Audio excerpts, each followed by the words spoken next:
9 times out of 10, I say do a lunge. Here's what I see happen right off the bat, okay? The step is usually short. The knee goes out past the foot, which is going to cause a lot of shearing force on the knee, which is going to cause pain. It may not in that rep, but it will down the road. Head up, shoulders back. I'm looking out. I'm thinking either spot on the wall or I'm looking out the window, okay?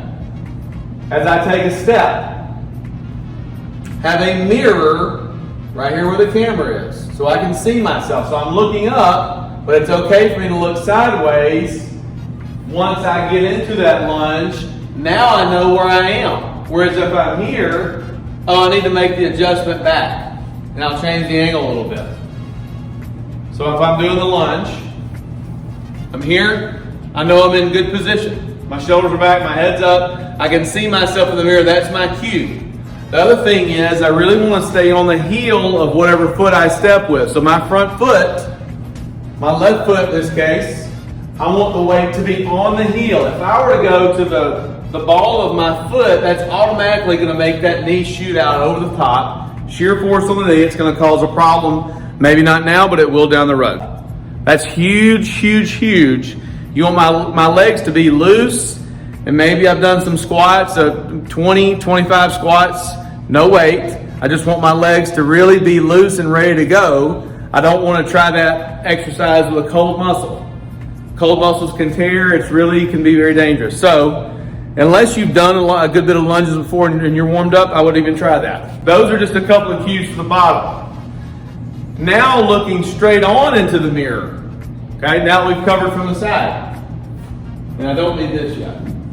But from straight on, I want my feet to remain shoulder width apart. A lot of times, a mistake that I see people make and they wonder why their balance starts to go, they do what I call a crossover. So they'll do a lunge, instead of doing it like this, where my feet are still shoulder width apart, they'll do like this.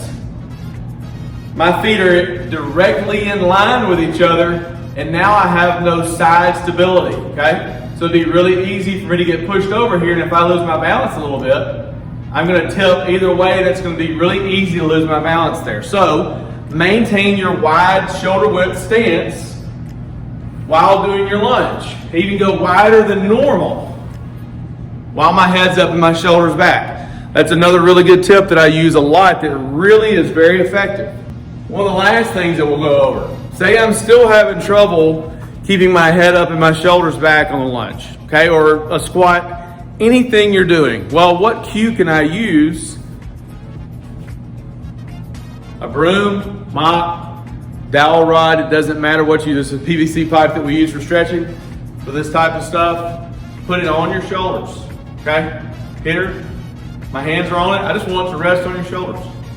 Immediately now, my shoulders are gonna have to stay back more than they normally would if I wasn't paying attention to it. So if I'm having trouble and I wanna really keep my shoulders back the whole time, just put that on your shoulders and then do your lunges. I'm watching myself, my form's still good. If I'm still having trouble, I step back, just like this. Weight's on the heel of that front foot.